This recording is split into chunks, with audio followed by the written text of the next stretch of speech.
This song is for all those people out there who just don't understand what archaeology is all about. Ancient tools and burials, plants and seeds, Neanderthals.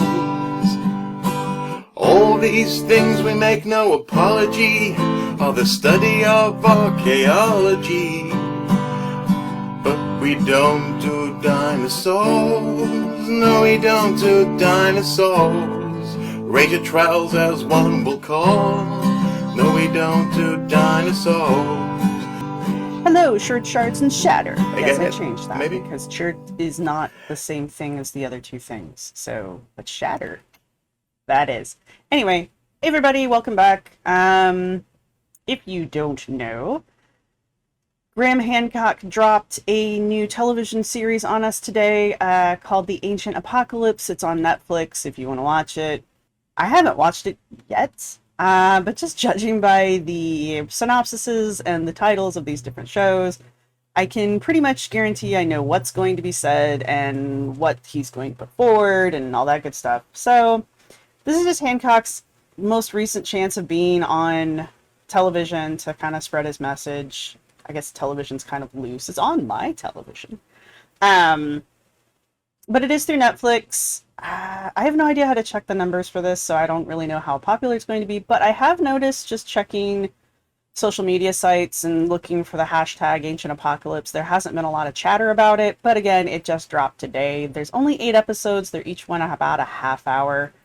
So hypothetically, I should be able to knock this out in like a day, because I'll probably take breaks, and since I'll probably be stopping here and there, it's probably going to take a minute. But anyway, I figured we should watch this. I don't know how proprietary Netflix is going to be about images. So yes, I do have a little box that is got the television. Got a little box that has the video playing, but if you're watching this video and it's just a still picture, then the reason for that is because I got hit with a copyright claim and I had to change it. If you don't see that, then we're good to go. I probably also will cut out chunks, because if this is like all the other shows, which I'm kind of expecting it to be, because it's very much like a around the world travel kind of a thing, there's going to be a lot of dead time and a lot of dramatic driving to epic music kind of a thing, very Scott Walter. I'm expecting that. I'm expecting a very Scott Walter-y type Unearthed America kind of show where we follow Graham Hancock around to all these various areas and none of them ever get tied back together, and it's always just a matter of like, ooh, have we discovered the lost ancient civilization? Even though we've not said or done anything to indicate that we have. So I'm just expecting another bullshit show. This one just happens to have Graham Hancock's name on it. And if you don't know who Graham Hancock is, good for you. Don't worry about it. If you do know who Graham Hancock is, well, welcome to the club. He hasn't banned me on Twitter yet, so I guess that's a good sign. Might be after this. Graham Hancock writes a bunch of BS books about alternative history for ancient, mainly America, usually the world.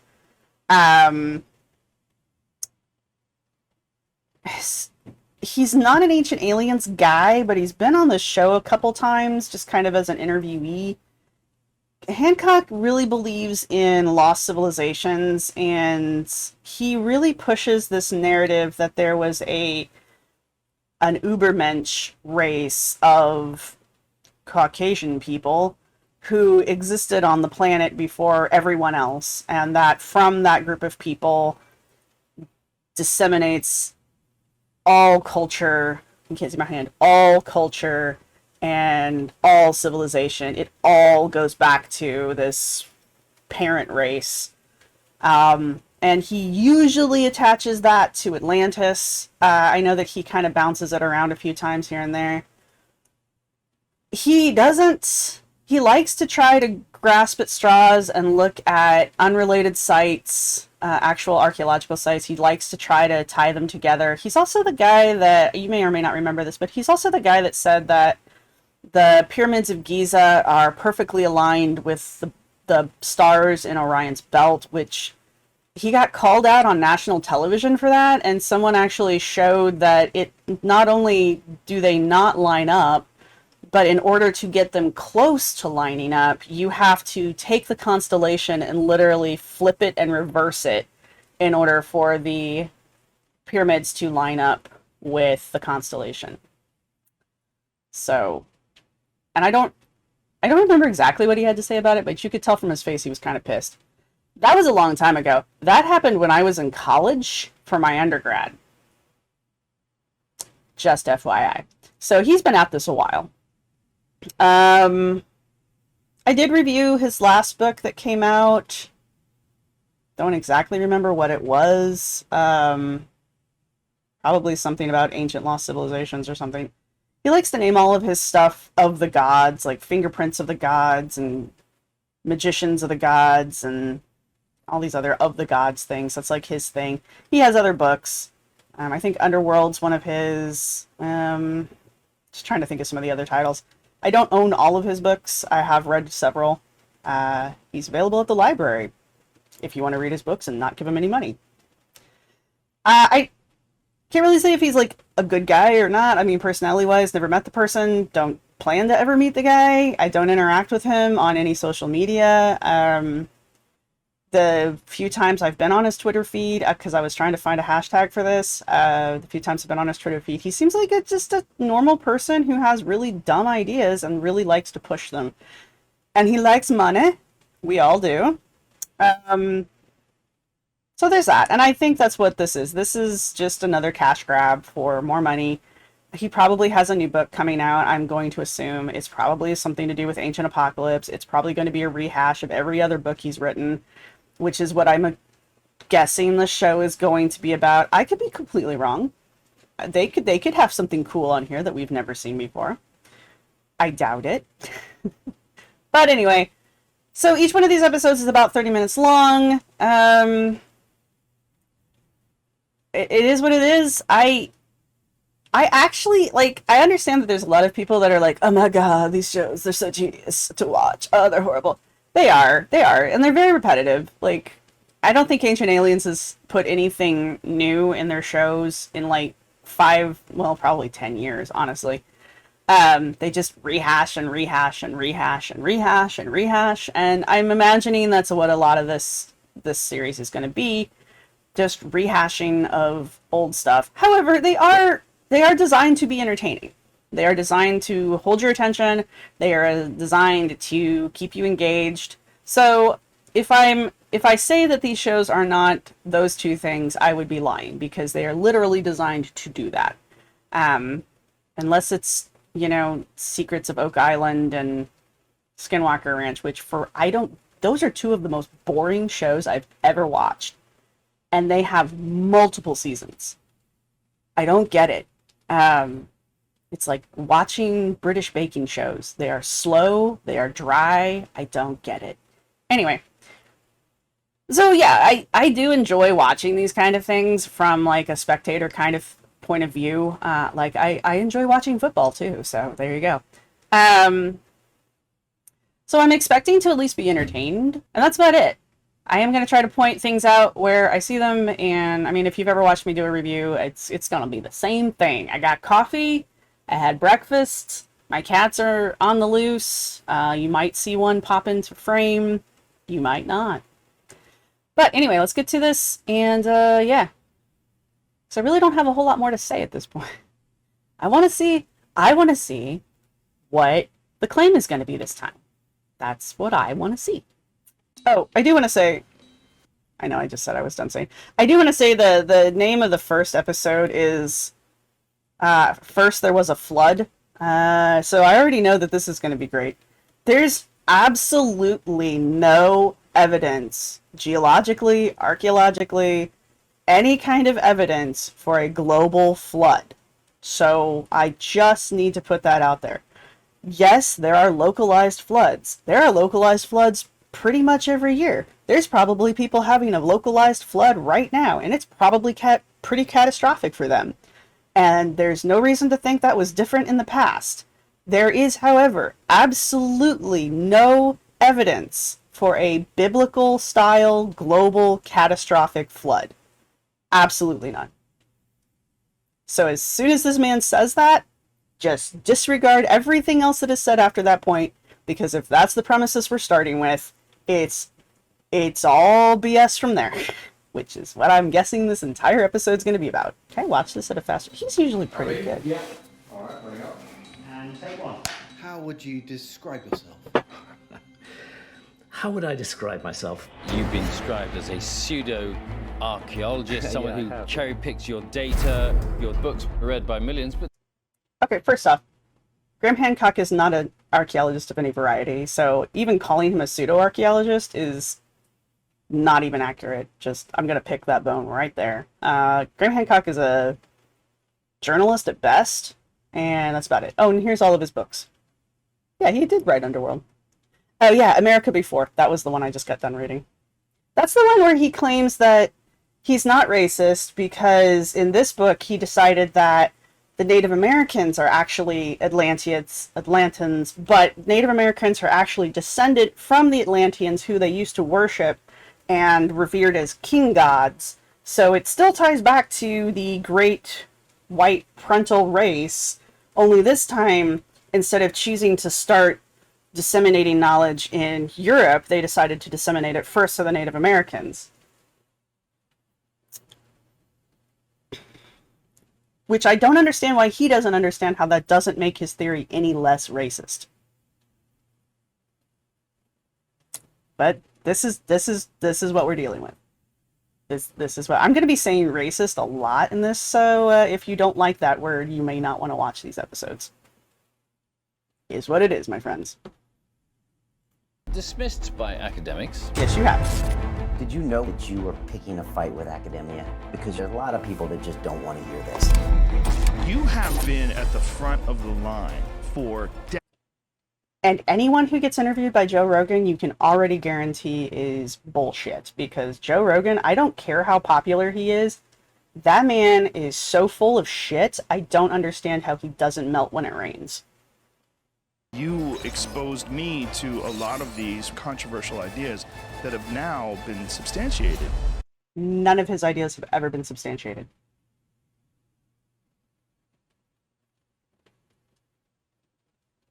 Can't emphasize that enough. I guess I also at this point need to say content warning, because knowing these kind of shows, they're probably going to show human remains at some point, just because they like to do that kind of crap, and I'm almost positive we just went through a clip of human teeth, so just FYI. I completely understand if you don't want to see that. I'll try to bleep it out where I can, but it's going to pop up here and there, so I apologize ahead of time, but, you know, content warning, human remains. My suspicion is humans are a species with amnesia. Our entire species. We have forgotten something incredibly important in our own past. And I think that that incredibly important forgotten thing is a lost, advanced civilization of the Ice Age. I've spent decades searching for proof of this lost civilization And never finding any. at sites around the globe. Oh, wow. Now, my aim is to piece together these clues And that seems extremely strange. Does it though? to show you evidence that challenges the traditional view of human history. It doesn't It pushes challenge back. anything. These days, far, far back. Ancient structures built with surprising sophistication. Just because Graham Hancock can't fathom how ancient peoples did a thing doesn't mean that ancient peoples didn't do the thing. Clearly, it was done. Ergo, they figured it out. I'm so sick and freaking tired of people pulling the whole, oh, it's so sophisticated, it's so perfect, oh, it's just cut the most best way possible, we couldn't possibly recreate it today. Yeah, we can. Yeah, we use machinery to do it because we invented machinery to do it. And yeah, our ancestors figured it out too. Why is this so fucking hard for people to understand? We are the descendants of the survivors who figured out how to make it. Do you really think your ancestors were that freaking dumb? What does that say about you? Think that one over. Of course, this idea is upsetting to the so-called experts, who insist that the only humans who existed during the Ice Age were simple hunter-gatherers. So two things are happening here. A, I'm not mad about his theories in general. You're allowed to speculate. That's part of the fun of being people. I dislike that he has constantly had his things pointed out to him and the flaws of his ideas pointed out to him, and instead of adjusting as you would as if you were a real scientist or really understood science, he just keeps pushing forward, and just, if you don't agree with him, he just ignores you and or sets you up to become, he demonizes you to his followers. He cannot accept criticism, and he cannot change his mind regardless of how much evidence is presented to him. That's what irritates me. The other end of this is he's going to make several, probably hundreds of straw man arguments throughout this entire series, because he's already just made one.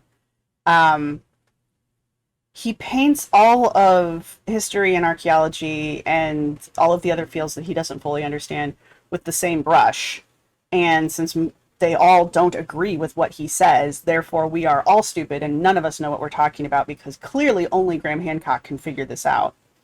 But in order to strengthen his arguments, because he can't argue against actual archaeological and geological and historical evidence, he cannot argue against them because he can't prove them false, he creates a straw man argument that he can argue against, because it's not an actual argument that is ever used by anyone in archaeology or geology or history.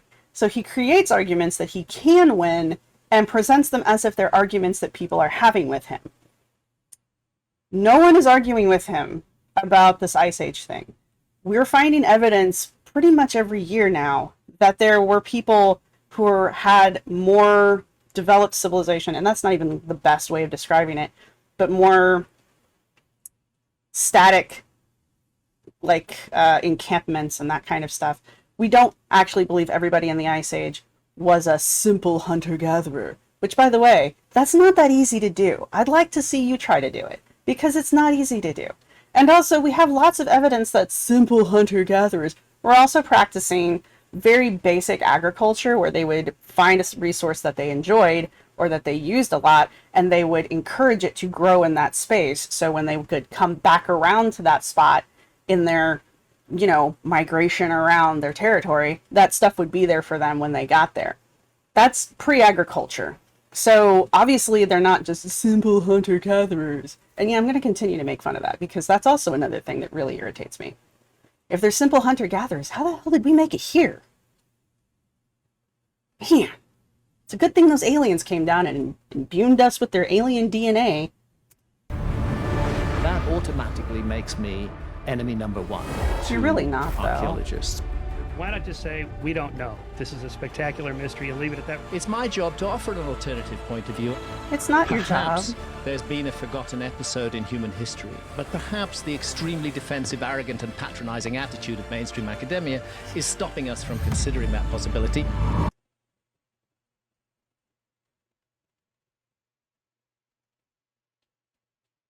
I know he gets frustrated because no one believes him. I understand it's frustrating. I really do. And in his defense, yes, there are some people who use, and I probably will call it stupid at some point during the show, there are people who have used very strong language towards him. Enemy number one? I don't know. Honest to God, Graham Hancock doesn't hit my radar until I know he's put out a show or a book, and even then, I'm kind of like, eh. I would say at this point, if we had to pick enemies, I don't know, man, like, the show that's been on the air the longest is probably the worst. So, sorry about you, but you don't even really hit the radar. But if you want to call yourself enemy number one, go for it. Again, create all the straw man arguments you need to make yourself look good. I'm trying to overthrow the paradigm of history. That is probably true. I can already just from the imagery that they're using, I already know the arguments he's going to be presenting. It's ridiculous. Do I even really need to watch this? He's already given away that he's going to talk about Gobekli Tepe. He's already given away that he's going to talk about this asteroid strike that he doesn't know anything about. He's already given away that he's going to talk about the Younger Dritus that he is completely wrong about. He's probably going to bring up the microdiamonds, which are not a thing. He's probably going to mention that Atlantis is somewhere underneath the Atlantic, which is not a thing, because Atlantis does not exist. He's going to mention a global flood. He's going to claim that something happened and people rose up against the god people from the hierarchy, from the highly advanced lost civilization that we have no fucking evidence that ever existed. He's probably going to pull up like a handful of unrelated and out of context artifacts and sites. He's going to try to weave things together that are completely unrelated.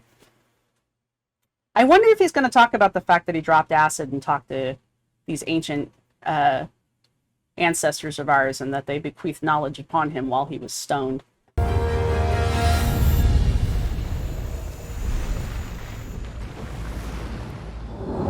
And hypothetically, he's right. There was once a flood somewhere. For 30 years, I've been looking for something I was told couldn't possibly exist. Good God.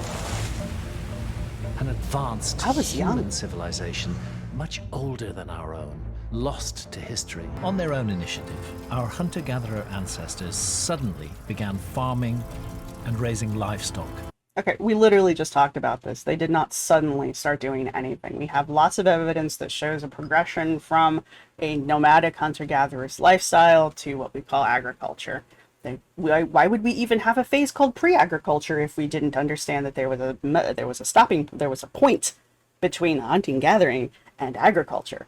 Like, why would we create a term like that if there wasn't a progression between the two phases? I'm sorry that Graham Hancock doesn't want to acknowledge that that exists because it messes with his theory, but there's a lot of evidence for it, and a lot of archaeologists can talk to you about it.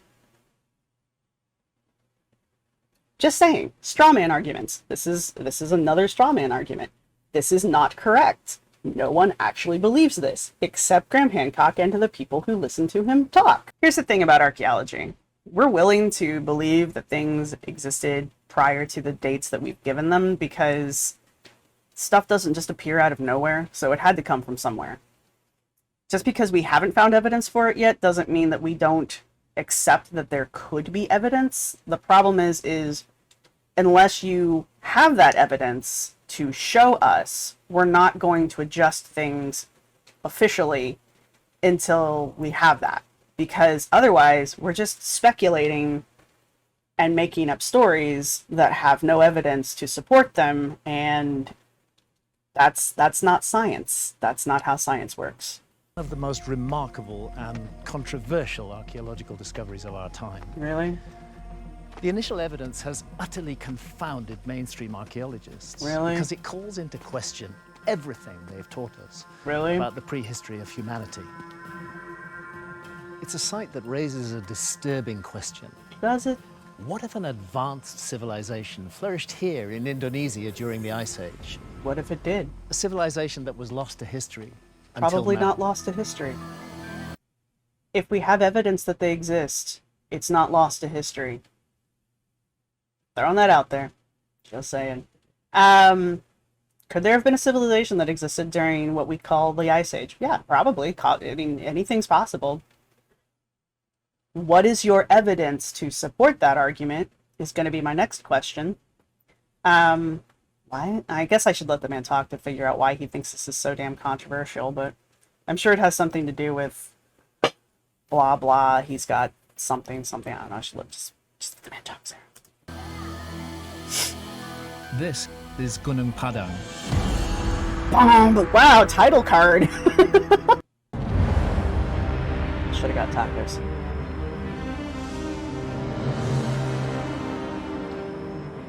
For a long while, archaeologists thought it was just another hill in the jungle. Wow, we archaeologists, man, we are so fucking stupid. Man, how have we ever managed to do anything? We are so dumb. Man, You know, he doesn't even come for archaeology for like the actual shit that archaeology has done. Like, he just comes for us for weird stuff that we don't do. Like, there is a whole bunch of crap that you could totally come after archaeology for. And you don't, because that would mean you'd have to challenge racism and classism and all of the things that makes British archaeology terrible. And you're not going to do that, because most of that stuff backs up the theories you want to make. So, Graham Hancock's contempt for archaeologists is so palatable here, you could, like, build a house out of it. But there was a problem with that view. You get to the summit and you see these blocks scattered across the landscape. Okay. I mean, yeah, you do. I should stop being sarcastic for sarcasm's sake. Okay. Oddly hexagonal stone slabs, strewn about everywhere, thousands of them. Thousands of them. It's quite a spectacle. It's almost like it's an outcropping. But not out of place in Indonesia's volcanic landscape, Okay, here where we go. blocks like these are naturally formed. There we go. They're called columnar jointing and are created when volcanic rock, in this case basalt, cools and cracks into distinctive shapes. I will give him props for actually admitting this. Good job, Graham Hancock. Good job. Which is why archaeologists Sure. are so slow to investigate. Man, we are so slow. Wow. Just, wow. I think when you become an archaeologist, I think that they give you a lobotomy, and any natural intelligence you might have had, they just kind of suck out of a hole in your head that they formed during grad school. So that way, it ensures that we are clueless and stupid and slow, thereby ensuring that we cannot in any way actually do our jobs. And therefore, people like Graham Hancock have to come along and hold us by the hand and point things out to us, because by the time we graduate, man, we're just dumb. That's all you do in college. You just become dumb for 8 years. You know, there are days that I felt that way, though, to be perfectly honest. When archaeologist Ali Akbar and his team began working here in 2012, they assumed that any structures on this hill would prove to be less than 2,500 years old. They assumed. How dare they assume?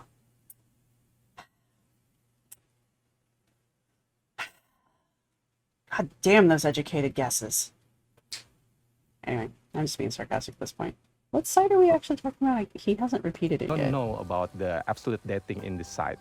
This site was abandoned for so long and perhaps forgotten. What did he say? 500 years old. We don't know about the absolute dating in this site. This site was abandoned for so long and perhaps forgotten. Oh my god, he said forgotten! The team also assumed that the ancient builders of Gunung Putih. Okay, first off, the man did not assume that the site was less than 25,000 years old. He literally just said on camera that it's hard to date the site. That's not saying that we assume the site is 25,000 years old. So just FYI, again, straw man arguments. You gotta pay attention to this stuff. I mean, yeah, if I put words in your mouth, then it's very easy to win an argument. It's kind of like playing chess by yourself. You're always going to win.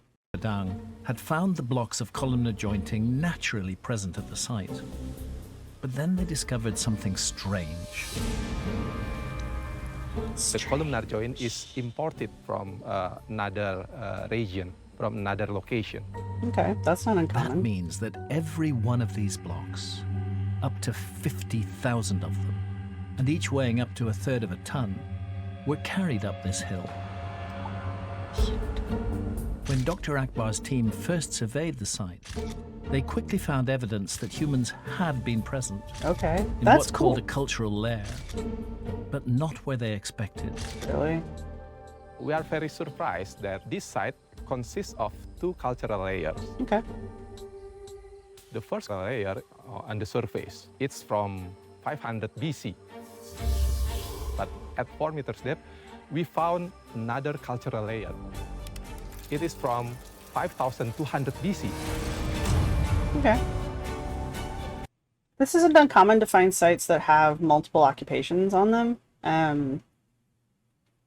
mean, the dates are pretty cool. Again, we have already established that there's evidence of human habitation, so to now associate it with anything other than that would be disingenuous. I don't know if Graham will. Like I said, he's not an aliens guy. He's a lost civilizations guy. So there's that. Finding sites where the raw materials on the sites have been transported from far away. Also not uncommon. Stonehenge is an excellent example that most everyone knows about. The Easter Island statues, the Moai, are another good example of that. It's not impossible. Obviously, it happened. Like, this isn't... It's cool. Yeah, I'd like to know how they did it. Yeah, it probably wasn't easy. Yeah, they were pretty damn motivated. What do you want? Like, when was the last time you built something awesome that you just really needed to have built? You know, people build houses every day. That's really actually not that easy. And yet, there are, like, neighborhoods around me and stuff. There's no evidence that the people of this region were anything other than simple hunter-gatherers. If he says simple hunter-gatherers one more effing time, I'm going to be even more irritated than I am currently. Okay. I don't understand why being a simple hunter-gatherer prevents you from figuring out how to build a thing. When Graham Hancock says simple hunter-gatherer, what does he mean? Does he think that they're literal people just, you know, walking around with a loincloth on, just eating whatever they find on the ground in front of them that day? Like, what do you think hunting and gathering is? Do you think they just lived under the stars out in the open and had nothing to keep them from the weather? Like, what?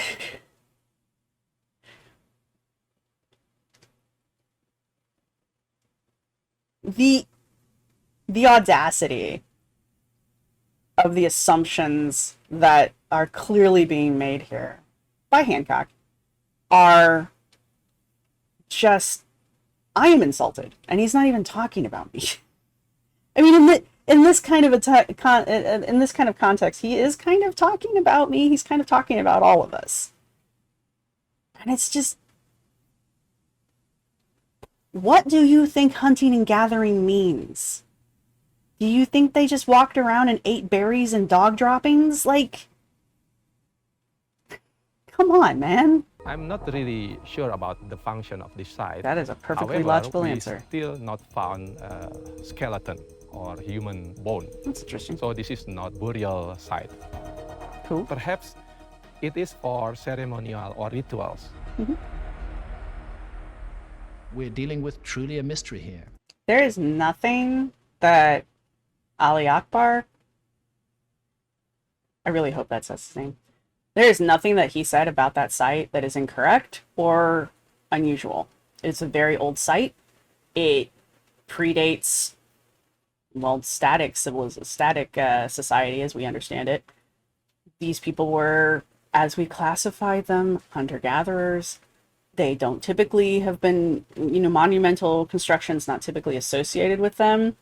But we have a few sites that contradict that idea. So we are open, we being archaeologists, you know, the stupid people who can't figure out how to do our jobs, we are open to the idea that, well, obviously we have to be open to the idea these sites exist. It's not like they don't exist. But yeah, we have some evidence that certain groups of hunter-gatherers were coming together to build monumental sites. We will talk about Gobekli Tepe at some point during the show. You know, it's... I personally hear that and go, wow, that's really cool. I wonder what was driving them to do that. Because that does take a lot of effort and it does take a lot of coordination. Clearly they're capable of doing that. So what was it that brought them together for that? Hancock, I'm sure, is going to come up with some really crackpot idea that has nothing to do with anything. But, you know, it could just be, this is the start of organized religion or something like that. I mean, we can speculate all we want. The fact that there's no human remains being found on this site, that's kind of cool too, because like he was saying, it's not a burial site, so this isn't like a necropolis or something. They're doing something else with their dead. They're burying them or doing something else with them. So what were they doing on the site? You know, was this like, maybe this was a marketplace and this is where they came to trade goods once or twice a year. Maybe this was a huge ceremonial site, because in archaeology we always have that joke that, oh, it's ceremonial. It's not always, but you know, maybe this time it is. It could be a number of things. Maybe you've been a fortification for the groups in the area. I don't know. But whatever Hancock's going to come up with, I bet there's no evidence for that either. Dr. Danny Hillman Natawijaja studied at Caltech, but now works for Indonesia's Geotechnology Research Center. As a geologist, Dr. Hillman knew there was something very strange about Gunung Padang. I've heard who are still convinced that this is all entirely natural. I mean, I know this is natural rock, but they're suggesting the whole layout of the thing is natural as well. They are natural, but the position now is not in a natural position. And normally vertical. Vertical, yeah. And here it's laid on its side. And also it's not cut like this. Yeah. Here, always cut into like 1 and 1.5 meters. Right. There's something else unusual that Dr. Hillman noticed. Between the blocks. The natural the sheets of position, paper? there is no ground mass in between. It will be very tight together. I don't think that's true. But here, in between these columnar rocks, there is a mortar that holds them together, just like cement. The thickness is like 5 centimeters, and it's very consistent. Right. They're not showing us the mortar, so how do we know that it's mortar and not the natural earth that the dude just said would be present if these were natural? You will probably see me be giving people the benefit of the doubt, only because I haven't had an opportunity to look up each and every one of these people to see if they're qualified to talk about the things that they're talking about. And 3, the other reason I give people the benefit of the doubt is because people like Hancock and the Ancient Aliens crew, they like to bamboozle the people they're interviewing and not be truthful about their purpose. And this has come about from post-interviews with actual archaeologists and geologists and historians who are not crackpots. So it's entirely possible that this guy thinks he's talking to someone who is genuinely interested in the actual factual history of the site and not using this for his own personal motives. So that's why I usually give people the benefit of the doubt. However, I need to see this mortar. I'm not going to believe that it's there just because you tell me it is. You have a camera right there. That's an awfully large opening. You could totally point that camera right in there. Or even, you know, as you keep sticking your hand in there and sweeping more and more of it out, you could take a sample and show it to us. You know? I'm just saying, you could not be destroying the natural resource. There we go, there we go, there we go. That doesn't look like mortar to me. So Danny began to investigate this. This is where the surprises began to appear. Ooh. This is the ancient site of Gunung Padang. This is a recreation of what they think the ancient site of Gunung Padang looks like. Please do not think that this is real. It is not. The north side features a stairway, we think, climbing more than 300 feet until it reaches the first of 5 terraces. Over an area about 490 feet long by 130 feet wide. The entire hill is ringed by retaining walls of columnar basalt. Using an estimated 50,000 blocks, it's a massive terraforming project that remodeled a volcanic hill into what can best be described as a step pyramid. Okay.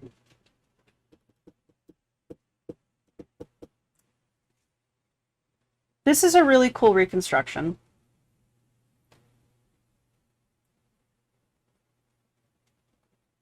I don't know enough about how this reconstruction came about, so I don't know exactly what to criticize completely, so I'm just going to go after the whole goddamn thing.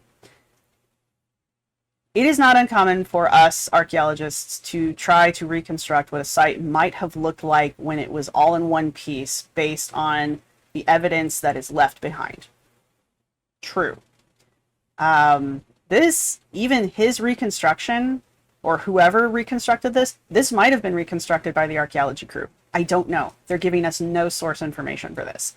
They're not telling us who put it together, how they came to these conclusions, why they think there's 5 different terraces, why they think that there's these buildings inside of these terraces. They're not giving us any of that information. Graham Hancock just went from point A to point Z with nothing in the middle. If this is a reconstruction that Hancock and his team pulled out of their asses, which at this point I have no reason not to believe, this doesn't look like a step pyramid. Even their reconstruction does not look like a step pyramid. This is not, can I get this to, this is not what a step pyramid looks like. They don't look like this. Does it have steps? Yes. Is it remotely pyramid shaped? If you want to say that a pyramid is a thing that comes up the sides, I guess, like trapezoidal would be my best example here. But again, we have no reason to believe that this is a real, true reconstruction, or that there's any facts supporting this reconstruction. Again, if this is something that the archaeology crew put together, then you should probably say that, because it will give this a whole lot more credence. But it's not. You're just showing us this picture, and we have to take your word for it that this is an accurate reconstruction of the site that we've been talking about. That's not how this works. You don't get to just draw a picture and say, oh, this is what it looked like, because yeah, sure, it can look at the evidence I created to support my argument. Look, isn't it awesome? Isn't it wonderful that this evidence completely supports the argument that I'm trying to make? Isn't that coincidental? Dude, come on. At least cite this shit. Tell me how you came up with this. If you can give me a really good argument as to why you came up with this, I'm willing to believe it, or at least entertain it. This is not an unknown, like, building configuration. Step terraces are used all throughout the world. They're retention, like he says, retention walls. It could have been used for agriculture, which is what we usually see them in. If they're really building up these platforms, we've seen hills and stuff with platforms like this built to the top of them. This is not, nothing in this picture is abnormal. What's wrong with this picture is there's nothing leading up to it to make us believe that this picture is accurate. Okay? So don't look at this picture in this show and think that this is what this site looked like, because we've not been given any reason to believe that. This could just be a fanciful drawing that Hancock came up with because this is what he needs the site to look like. And again, this doesn't look like a step pyramid. So this is all man-made terraces here. Yeah. It's not as the same shape of pyramids like Mayan or Giza pyramids. No. It's a similar idea that it rises in terraces to a pyramid shape. Yeah, but it has like a circular features. Indeed. This guy's literally trying to explain to him that this is not a pyramid, and Hancock keeps insisting that it is. This man is being very patient about this is not a pyramid, and Hancock is completely disregarding everything he's saying. Kind of like the other guy who didn't actually put a date on the site, and Hancock made him do it. Like, Hancock just says that, oh, well, they expected it to be this age, and then the guy goes, no, we didn't expect it to be any age. It's hard to date this site. Again, building straw argument. Well, clearly you don't define it very well. A series of terraces to a summit. That's what we're looking at Gunung Padang. That's not a pyramid. And the fact that such an ancient... You literally redefined the term pyramid to make it fit your needs. That is not what a pyramid is. Pyramid exists here at all. And now you're calling it a fact! First he goes from, let's redefine the term pyramid because the actual term for pyramid doesn't suit my needs. Then he's told by the actual person who's studying this that this is not a pyramid shape. This is not what pyramids look like. And then he says, this is what pyramids look like, and now it's a fact that this is a pyramid. Do you see what I'm talking about? Dr. Hillman and his team turned to technology usually deployed in geological surveys to look for answers deep inside the structure. Imagine that. The geologist is using geological survey methods to study a geological feature. Wow, man, that's strange. I wonder why they would do that. So we have 3 methods here. The GPR. Yeah, that's ground penetrating radar. The Thank you, ground we needed penetrating that. radar. Yeah. And the resistivity tomography. Yeah. And also the seismic tomography. You can tell that Graham Hancock doesn't know what those last 2 things are because he didn't try to use his man terms to explain it. He knows what the GPR is, though. That one he knew. The other 2, he's clearly not familiar with. So it'll be interesting to see what he takes away from those last 2 and how he tries to twist that data for his own needs. Previously, archaeologists had dug down into the site only a few meters and in a few They went down over 4 meters. That's 12 feet. That's the length, that is the height of a 1-story house. That's not a few meters. isolated trenches. Isolated This trenches. new technology. Gee, it's almost as if they surveyed the site as opposed to just completely digging the whole fucking thing out like Hyman Schliemann did. Maybe you're also aggravated that they didn't bring dynamite to just blow holes into it? It's almost as if we know what we're doing to preserve a site while still studying it. Good thing that we're stupid. She covers much more ground 50 meters. 50 meters. Yeah. and goes far deeper. Yeah, it's a remote sensing technology. It's literally designed to do that. Surveys. Ground penetrating radar emits pulses of radio waves into the ground. When they hit something, they bounce back, and that data is recorded and analyzed. The frequency of 40 megahertz could penetrate down to like 30 meters. Okay, let's go. I do know what GPR is, and I do know the methods they're using, and I would not... It's going to get them some really cool results, I hope, but man, that's got to be difficult. You have to hold those things steady, or at least as steady as possible, and just the terrain they're going over, like, that's insane. That's insane. I mean, they're using a guide rope just to even keep them on a straight path because it's so uneven. Like, it would be impossible for them to do that without a guide. Seismic tomography in particular has uncovered an intriguing spot deep inside the hill. It has a seismic velocity about 200 meters per second. Right. Which in layman's terms means what exactly? That's a void. Ooh. A void, an empty space. Empty. And you can get a sense of the shape of that empty space? Yes, as you see here, it's a rectangular. It's a rectangle. Yeah, so, yeah. And the spot is just right. Yeah. Because in the center of this site. Right. Beneath the terrace one, there's also a chamber. Yes. Connecting to this chamber beneath the second terrace. What Dr. Hillman and his team have discovered are at least 3 large rectangular chambers.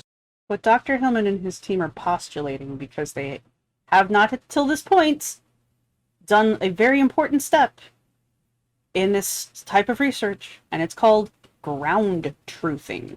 And what ground truthing is not me being sarcastic. It's where you go out and you do this thing called archaeology, where you go to the spot where the geologist has discovered an anomaly. I know I'm using big words here. And you dig into the ground and you see if you can't verify the anomaly in reality. Because you can find, with this kind of technology, it's scarily accurate, but it still needs to be verified because it's not 100%. I'm not saying these structures don't exist, like these voids and these possible tunnels. I'm not saying they don't exist. I'm saying I need to be shown that they've been ground truthed, or at least an attempt at ground truthing has been done, before I'm going to swallow the whole story. And that's with me believing that this man is an actual geologist. I'm not saying he's doing a bad job. I'm saying unless the show shows me them ground truthing this spot, I'm not going to believe the show telling me that these structures exist. That's what I'm saying. If I find a paper later on when I go to start doing more research into this, and there's a paper that shows that they ground truth to this area, and that's how they know that these chambers exist, that's really cool. I mean, the fact that they might exist is kind of cool. You have to ground verify it. You have to ground truth it. And the only way you can ground truth is by physically excavating to find these things.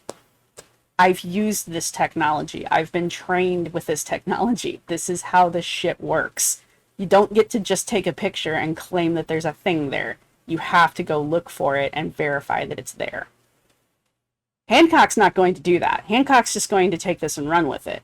I'm very intrigued by all these chambers. I so much wish you could get the archaeologists to actually excavate this site. When we see this. You mean the archaeologist that you talked to at the beginning of the episode? Dr. Ali Akbar? Yeah, it's a good thing there aren't any archaeologists investigating this site. Man, wouldn't that be a thing? If there was like an archaeologist that you named and had on your own show who was actually investigating the site that you just wished that an archaeologist would be researching. Is this what this series is going to be like? You just made a straw man argument on something that you just substantiated in your own freaking show, dude. What the hell? The accepted timeline of human history tells us that the tribe of hunter-gatherers living atop the hill around 7,000 years ago wouldn't have been capable of building a structure of this colossal size and complexity. And yet, here it is. I am willing to bet, I am willing to believe that if you have an archaeology group who are producing proper archaeological work and not just a dude walking around speculating because he needs the site to be old enough to support the idea that there is a lost ancient civilization. If you have those people actually presenting their work and doing the science correctly, I'm pretty sure that we will be more than happy to accept the evidence for what it is. Clearly, if this site is as old as it is supposed to be, and clearly if that was also the time for simple hunter-gatherers, then we will accept the fact that this was built by those same hunter-gatherers. The question is why, and the question is what brought them all together. What was the purpose? Those are the things we don't have answers to. We know it's not a necropolis because there is no human remains. So what else was it? You saying that we, the archaeological community, don't accept this evidence without having us on record saying it or showing us saying it is you speculating and, again, creating a straw man argument that you can win because you created that argument. You have not proven... you've actually done the exact opposite of proving that the archaeological community... Cats, I swear. Of proving that the archaeological community does not accept this. You've proven the exact opposite by showing both an archaeologist and a geologist using technology and doing survey. Like, clearly it is an accepted site, or else why the fuck would we be out there? So, this show is really starting to blow my mind in that it is creating straw arguments in order to support Graham Hancock's theory, but it is literally showing evidence that contradicts him in real time. I don't understand how this is working. Because for me, it's not. I just hope other people are catching on to this as well, because it's kind of blatant. But if you're already primed to believe everything that Hancock's trying to say here, you're going to be ignoring the not-so-subtle things that are being said by the experts that he has brought on his own show. Hell yeah. Alright, let's speedrun this bitch. Let's do it. Do it! A mystery crying out for investigation. To put a date on this hill that's not a hill Dr. Hillman and his team turned to another geological tool, core drilling. I know that was just play on words, but it's pretty funny. As expected, samples of the top 2 layers dated from 3,000 years ago. Okay, so remember I just had a rant about, ground truthing. There we go.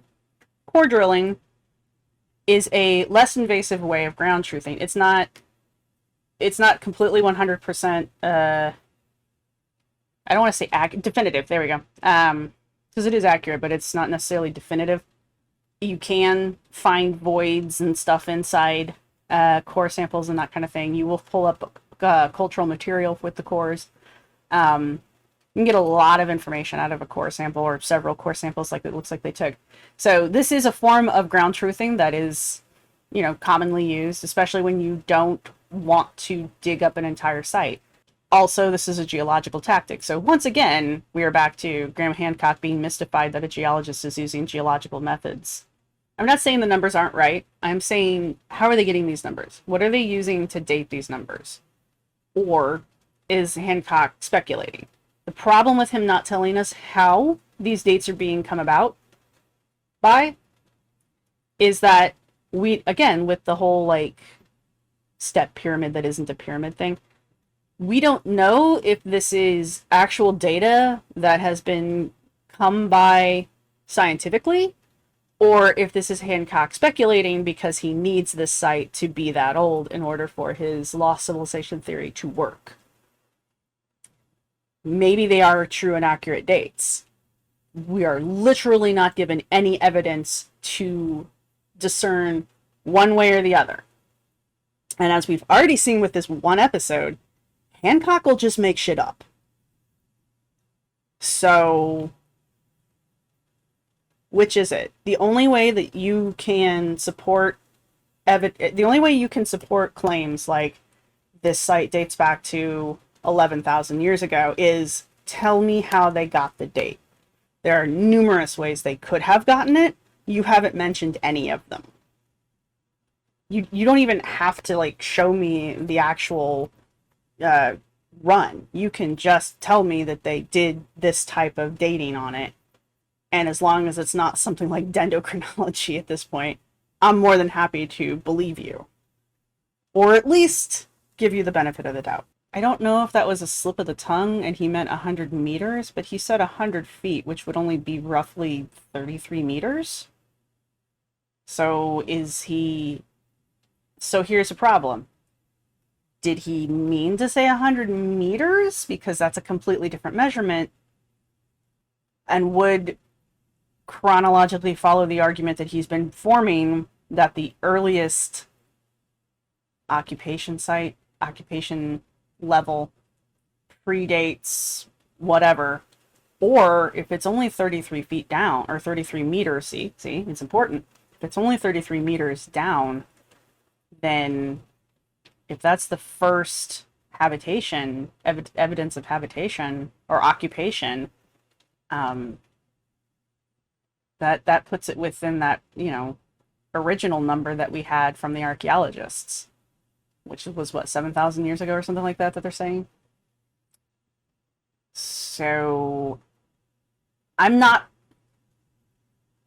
sure that was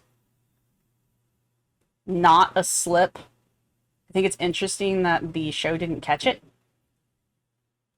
So at this point, I'm not going to ding it too hard, but I do want to draw attention to it because he might have actually meant 100 feet. And if he means 100 feet, that does not put this within the timeline he needs it to be in. Yeah, so based on the evidence that has been shown in this show here, I'm willing to entertain the idea that this is a man-made structure.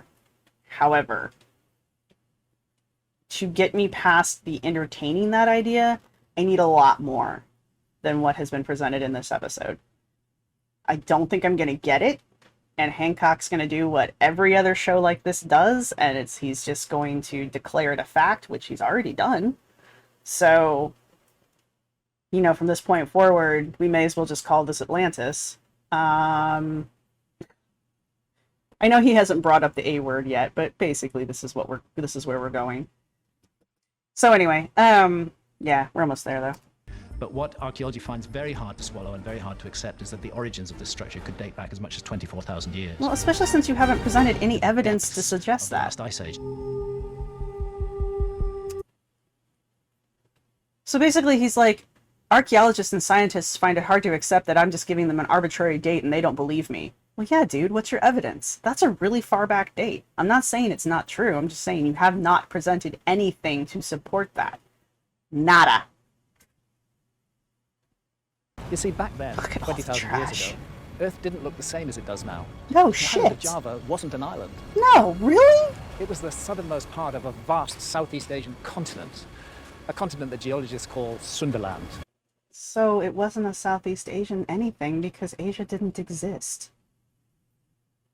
You're talking about like Pangea and that kind of shit, the movement of tectonic plates. You're talking about continents that don't exist anymore. Okay, whatever, you know, but whatever.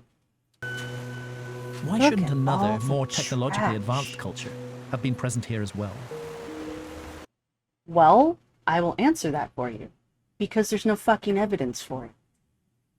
Do you know how we know there were hunter-gatherer tribes around that time? Because we have evidence. That's how we know they're there. So why don't we believe you when you say there was a incredibly advanced lost civilization around that time? Because there's literally no evidence to support that claim. Show's over! In a cold and forbidding world, this huge Southeast Asian landmass would have been amongst It's not Southeast Asia. Asia didn't exist yet. several warm and inviting locations where early humans might have had a real stab at developing an advanced and sophisticated civilization. What does he mean when he says advanced and sophisticated? Like, how is he defining that? Because clearly he thinks hunter-gatherers are stupid. We've already covered that. But so if hunter-gatherers aren't advanced and sophisticated enough for him, what does he mean when he says advanced and sophisticated? I need to know exactly what he means. Does he mean that they've moved beyond stone tools and they somehow figured out how to smelt metal, which we do have some evidence that there were pre-agricultural metal smelting going on anyway. So again, our ancestors were not dumb. So like, does he mean that they were just slightly technologically more advanced than the hunter-gatherers at the time? Or is he really going like full Atlantis and they had like floating cars and electricity and the internet and cell phones, and they domesticated the cat? I mean, is that where we're going? Is that what he means? Because there is no evidence for that. You know, and you can't even make a fanciful argument that that happened because there's no evidence. People leave trash. Even us. Even the most sophisticated people that have ever lived upon the planet ever. We leave trash behind. We leave lots. There's plenty of trash on this island, on this beach. There is trash. And there's nothing like that to support the idea that there is an ancient lost civilization. There's just not. Which I understand is the whole point of it being lost. But if I can't see the invisible teapot that's circulating the sun, isn't that the same thing as the teapot not existing? Or the Kazakhs in Western Mongolia. Different cultures at different levels of development have always lived alongside one another. There is no such thing as different levels of development. Because there is no such thing as a linear development of society. This is an idea that is very old anthropologically and archaeologically, like dates back to Victorian era.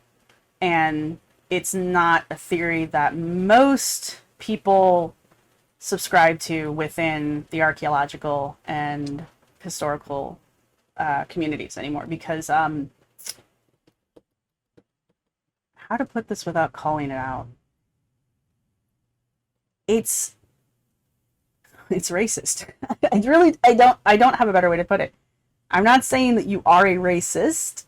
I'm just saying the idea itself is racist. And to believe that your British society is more advanced and more sophisticated than these three very brown very not British hunter-gatherer societies that are still around today. I hope that you can by now figure out why it's such a problem. Also, first off, I don't think any of these groups are pure hunter-gatherers anymore, because I don't think it's possible. And secondly, if hunting and gathering works for them as a societal group, there is no reason for them to move past it. Therefore, it is the best thing for them. And that doesn't make them backwards, and it doesn't make them less sophisticated. They're still humans. They are still perfectly capable of doing all the shit that you and I do. They just don't have it because they don't want it. They don't need it. That doesn't make them less, which is exactly what Graham Hancock is claiming right here. He may not be saying that word for word, but that's exactly what he is saying in a roundabout way. This is why people have issues with Graham Hancock's theories. It's not just because he's all the way out in left field just shouting shit at the wall. It's because the things he says are incredibly problematic, and he doesn't understand why. It's a style of construction I've seen before in this part of the world. Really? On the tiny Pacific island of Pohnpei, at a site known as Nan Madol. It too was constructed using volcanic basalt blocks, yeah, like laid out logs. one atop the other, just as at Gunung Padang. No, that's not true. Archaeologists believe most... No, we're going to stop now. We're going to stop now. This construction is nothing like what we were seeing at the other site. Other than these are basalt columns. That's it. Those are the only two things. This one is laid out like Lincoln logs. The other ones were stacked. This is not the same construction style. I need you to understand this. Just because Hancock doesn't mean you can't figure this out. These are two different construction styles. They are not the same thing. It's kind of like it's not a pyramid. Well, I believe it has something to do with what happened around 12,800 years ago, when the Ice Age suddenly and quite dramatically shifted gears. It did. Oh, is this the Dryad? Things had gradually been getting warmer for quite a long period of time. True. And then suddenly, two things happen at once. First, global temperatures plunge to the level that they were at the peak of the Ice Age, and they do so almost literally overnight. And secondly, there's a sudden and inexplicable rise in sea level. Now, normally, in an Ice Age, when you enter an episode of freezing, you do not expect to see a large amount of water dumped in the world ocean. What happened was a literal great flood. Between 12,800 and 11,600 years ago, the oceans of the world rose dramatically in a series of immense deluges, one after another. Eventually, the great continent of Sundaland was engulfed by the sea, a lost world. It prompts the obvious question: could there be more temples and structures out there in the Java Sea, still waiting to be discovered? I had to check my facts, but I don't think he's accurate. When shit freezes, the seas don't rise. That's just the whole point. Like shit freezes, it locks up. Anyway, I need to check his accuracy, because he also believes in certain not astrological. He believes in certain events in the past that there's no evidence for. So this could just be another one of those things. Could there be structures underneath the ocean that we are unaware of? Yeah, probably, maybe. I mean, we've got a couple of these now. Sure, there's obvious evidence that people were building stuff. So I'm sure there's probably evidence somewhere, and it's possible that it's under the water because, as he has stated, that is true. The continents move and they change shape based on, how much water is liquid on the planet at any one time. That's not an inaccurate statement. The things he showed of him swimming and him claiming that those were man-made, they're not. Those were natural features that he refused to accept as being natural features. Nearly every ancient culture preserved traditions of a great flood. Nope. No, it does not. There are lots of cultures that do not have flood myths. Swallowed up the earth. Here in Indonesia. And a lot of them that have flood myths do not necessarily mean do not necessarily say that the flood swallowed up the earth. Just saying. That claim is completely inaccurate on a couple different levels. Anyway. It's a story of an ancient apocalypse that one finds again and again in traditions from all over the world, passed down for thousands of years. Can you prove to me that these legends are not contaminated by Christian ideology? Because you're showing me a picture of the Ark right now. So, and that story was phenomenally close to not only the story of Adam and Eve, but also the story of the Great Global Flood, which we know is older than the biblical story that we're all familiar with. So, can you prove to me that these things are not being contaminated by each other? And contamination is not really the best word. It is when I'm talking about Christian ideology, because it really did kind of contaminate everything. But the sharing of religious ideas or myths across groups that are close to each other is not unheard of. But that being said, there are lots of cultures that don't have a great flood myth. And a lot of the cultures that do have a great flood myth, it's not an all-consuming flood. Also, physical evidence and that kind of stuff. We know what flooding looks like geologically, and we know what flooding looks like archaeologically. And again, yes, there is evidence of, every part of a continent being underwater at some point, because that's literally how the planet works. But all of it being underwater at one time, no.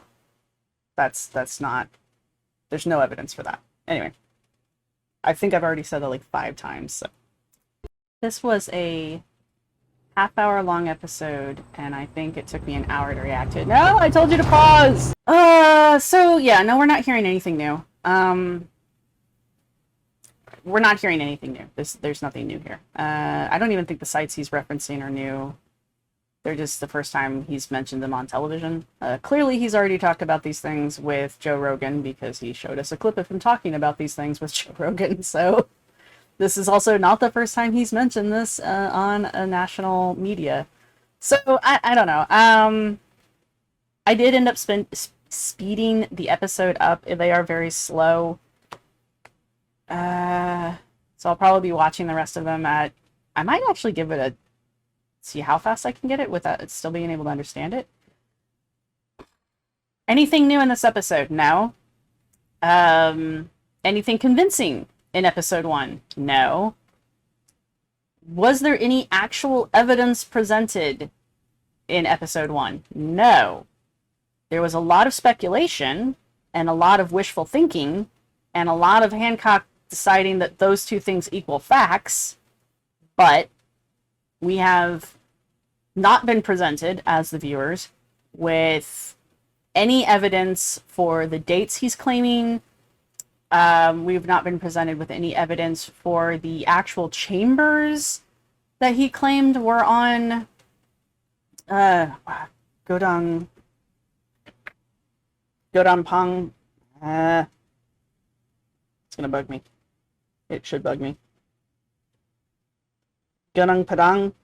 There's no evidence for those structures being ground truthed other than the core samples, where he just kind of randomly went off on a tangent and, again, didn't explain the core samples or why anything the core samples showed would have been evidence of anything. I'm definitely going to have to look up the geologist and the Dr. Hillman and see if, who he is.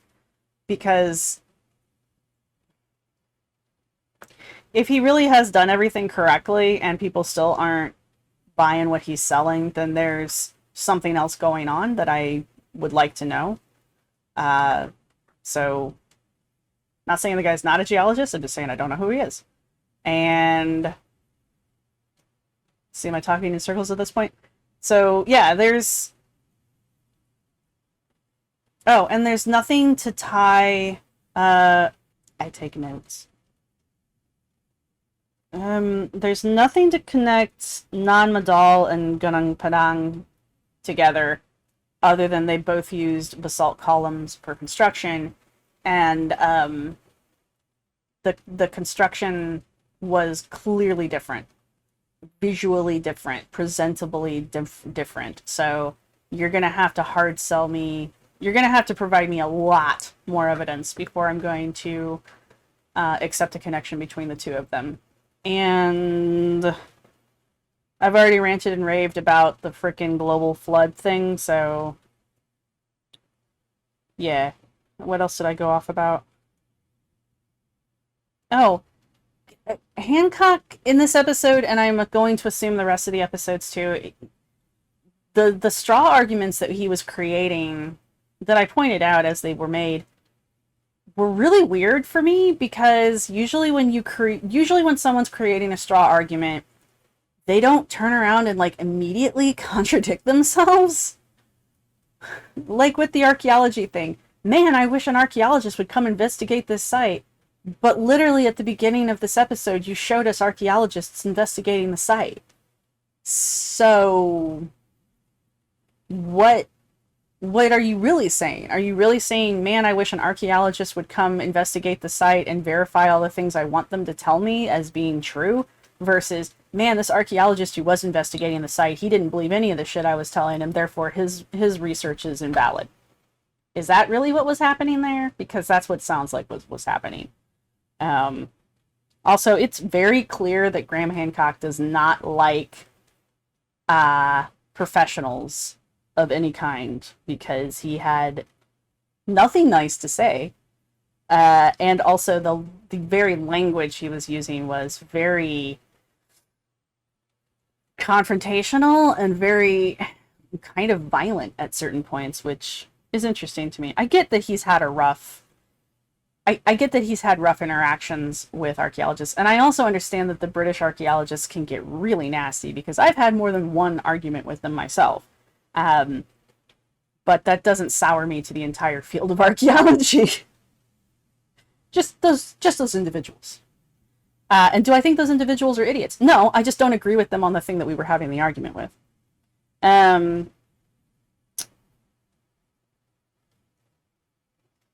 Literally going through my notes. He has not said the word, I don't think he's said the word Atlantis yet, but I think we'll get there.